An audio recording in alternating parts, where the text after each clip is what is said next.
macroeconómicos, sí ha habido un catalizador y sigue siendo clave a esta hora, son esos ecos que resuenan de esa decisión de tipo de interés, esa comparecencia de Christine Lagarde, la jefa del Banco Central Europeo, un día después de la decisión de la FED de aminorar el ritmo de las subidas e introducir una subida del cuartillo de punto de 25 puntos básicos en el caso de la política monetaria americana. Ayer BCE se cumplía el pronóstico, lo que esperaban los mercados, subida de 50 puntos básicos y suben los tipos de interés al 3%, en lo que supone su nivel más alto en 14 años, pese a esos datos que parecen rebajar la inflación, pero que sigue siendo persistente y sigue preocupando sobre todo el comportamiento de la subyacente.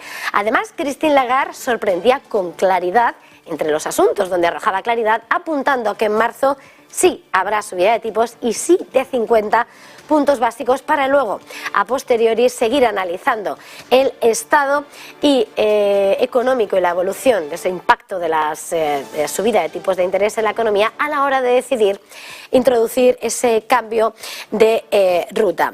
Hay que señalar cómo la institución ha llevado hasta el 2,5% la tasa de depósitos, también en máximo en 14 años, y deja el interés de las operaciones principales de financiación y los tipos de interés de la facilidad marginal de crédito al 3 y al 3,25%, con efecto a partir del 8 de febrero de 2023.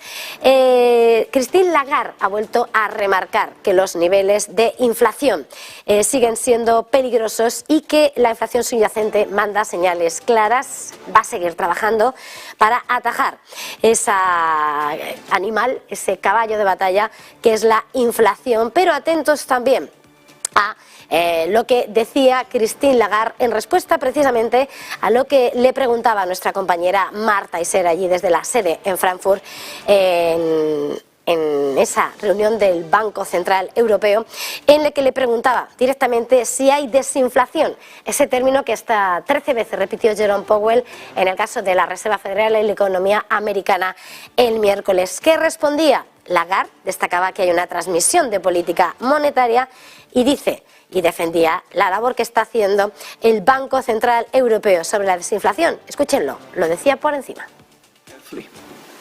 Thank you. Thank you. And the next question goes to Marta Isern of the Spanish Negocios TV channel. Marta. Thank you so much for having taking my question, Mrs. Lagarde.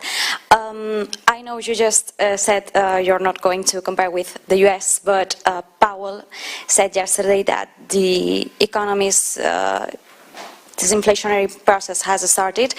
How far is Europe from being able to say the same? And another question, you said the decrease in inflation rate is primarily related to energy. So does this mean that the decrease is not due to the actions of the ECB? Do you expect the 2% in the medium term? And what is exactly the medium term?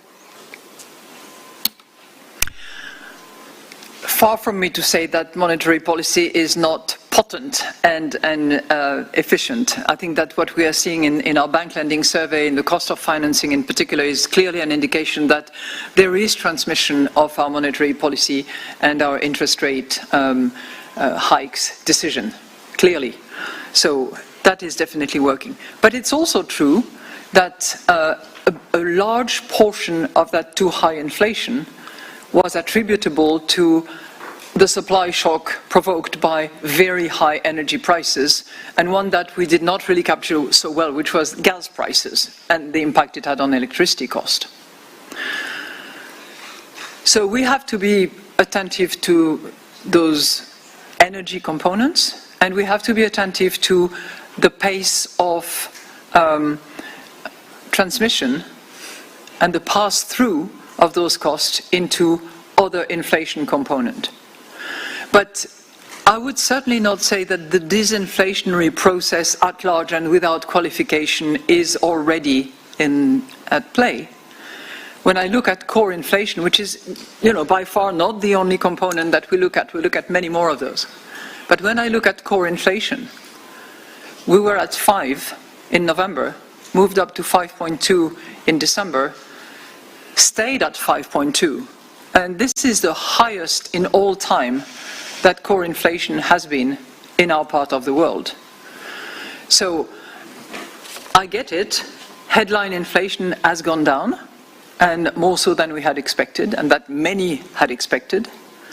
But underlying inflation pressure is there, alive and kicking, which is why we are committing, as we are intending, as we intend in this monetary policy statement, and this is why I say that we have more ground to cover and we are not done.